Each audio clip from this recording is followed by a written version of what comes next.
With DDR5 RAM prices getting out of control, older platforms and CPUs like the Ryzen 7 5800X are getting popular again. The 5800X is the kind of CPU that works on a lot of AM4 boards, but the wrong board could quietly turn it into a "why does this feel weird" build. You might get hot boosts that don't stay steady, storage that feels cramped the moment you add a second drive, or you end up buying add-on cards you didn't plan for. So in this video, I'll keep it simple, starting with the best budget boards, then my top picks all things considered, and the high-end boards that still make sense today. Plus, the smart alternatives when your case size or use case changes. You can find links to all boards mentioned in the description. Let's start with the best budget motherboards. Budget motherboards for the 5800X are not about finding the cheapest thing with an AM4 socket. That's how you end up paying twice. The real budget win is buying a board that doesn't force you into upgrades you didn't plan for, like adding Wi-Fi later, fighting for storage space, or realizing your good deal has a layout that makes everything cramped. So the smart way to look at budget is this. You want B550, you want a clean baseline, and you want the kind of features that keep the build simple. The board that fits that, complete without overspending idea best, is the Asus TUF Gaming B550 Plus Wi-Fi 2. This board is all about convenience and not wasting time. Built-in Wi-Fi means you don't buy a separate card. B550 means you're still on a platform that feels modern for the 5800X, with PCIe 4.0 support where it matters for typical builds. And the overall vibe of this board is set it and forget it. You build once, you don't keep solving little problems. Of course, this doesn't mean every other budget board is bad. It means a lot of budget boards are cheap in the exact wrong ways. If you're building with a 5800X, you're not trying to save a tiny amount and then spend the next year annoyed. And this is where your alternatives should be decided by your build, not by random rankings. If you're building in a micro-ATX case, the MSI B550 M pro-vdh Wi-Fi makes a lot of sense. This is the compact but reasonable choice. It keeps you on B550, it keeps Wi-Fi built in, and it's common enough that you're not guessing how it behaves in real builds. The trade-off is simple. You're not buying it for luxury rear I/O or premium extras. You're buying it because it's practical and it keeps the budget under control. If your PC is always on Ethernet and you don't care about built-in wireless, the MSI B550A Pro is the clean alternative. It's basically the simple ATX foundation play. You're not paying for Wi-Fi you won't use, and you'll still get a straightforward mainstream board choice that doesn't feel sketchy. And if you're going mini-ITX, don't chase budget ITX like it's a normal thing.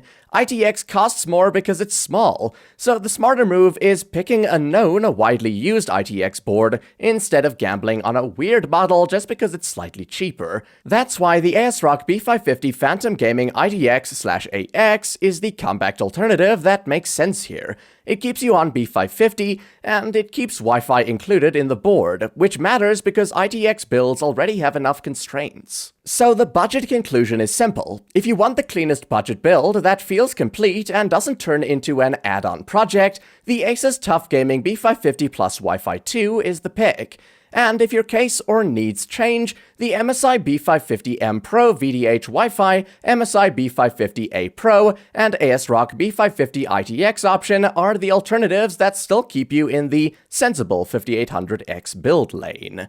Now let's move on to the best value option that makes the most sense for the average 5800X user. This tier is where your motherboard stops being good enough and starts being pleasant to own. That sounds soft, but it matters. This is where you stop dealing with compromises and start getting the platform that stays smooth when you add drives, plug in peripherals, and keep the build running for years. Here's the best way to frame the value tier. You're choosing between a board that's polished and feature-forward, and a board that's more buy it once and stop thinking. Both can be good. One usually fits the average 5800X user better. The polished option is the Asus ROG Strix B550F Gaming Wi-Fi 2. It's one of the most mainstream B550 boards, and it's positioned as a modern, well-rounded platform with Wi-Fi 6E and a feature set that feels current. If you like the Asus ecosystem and you want your build to feel complete on day one, this kind of board is easy to justify. But the question isn't, is it good? The question is, does it make the most sense for most people? That's where the MSI Mag B550 Tomahawk Max Wi-Fi keeps winning. This board sits in that sweet spot where the platform feels solid and balanced without trying too hard. Built-in Wi-Fi on the Max model is a big deal because it keeps the build clean. The layout and overall positioning of this board are basically designed around long-term ownership. You build it, you run it, you stop thinking about the motherboard. That's what you want.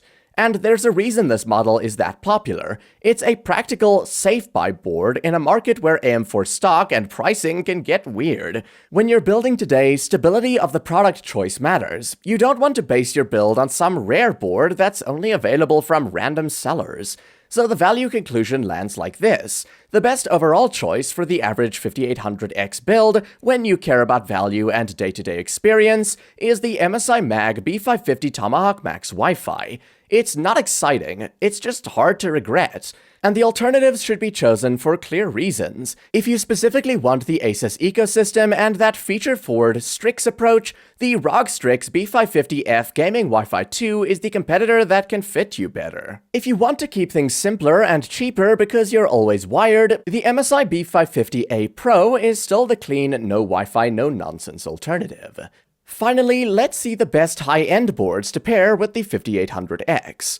High-end AM4 in 2026 has one big problem. The best boards are still great, but some of them are priced and stocked like rare parts. That changes what best means. Because the best board isn't the one with the most features on paper, it's the one you can recommend without making your build feel financially upside down. The board everyone brings up in the AM4 flagship conversation is the Asus ROG Crosshair 8 Dark Hero. It's an enthusiast X570 board, and it absolutely has the reputation. If you find it at a normal, reasonable price and you want a final form AM4 build, it can be a deliberate luxury choice. But the problem is simple. Today, that board can be priced in a way that doesn't match what the 5800X needs. You don't want to spend flagship money on a platform you chose because it was supposed to be cost-effective. So what's the high-end option that still makes sense? That's where the Gigabyte X570 Aorus Elite Wi-Fi fits as the practical high-end pick. It gives you an X570 platform choice that's widely known, widely built on, and you can find it on most retailers. It's the kind of board you pick when you want that fuller, high-end AM4 platform feel without turning the motherboard into a trophy purchase. Built-in Wi-Fi matters here too, because at this tier, you should not be adding basic connectivity after the fact. As for alternatives, if you want a premium-feeling build, but you don't actually need to chase X570 specifically, the Strix B550F Gaming Wi-Fi 2 can still be the smarter, high-end without the X570 pricing drama route. It keeps the build modern and complete, and B550 pricing is usually more stable. If you specifically want a flagship AM4 build and you find the Dark Hero at a sane price, it's the luxury option. Just treat it like a luxury option, not the smart default. To summarize, the best motherboards to pair with the 5800X are the Asus TUF B550 Plus Wi-Fi 2 if you're on a budget, the MSI B550 Tomahawk Max Wi-Fi for most users, and the Gigabyte X570 Aorus Elite Wi-Fi if you're looking for a high-end board that still makes sense for a 5800X build.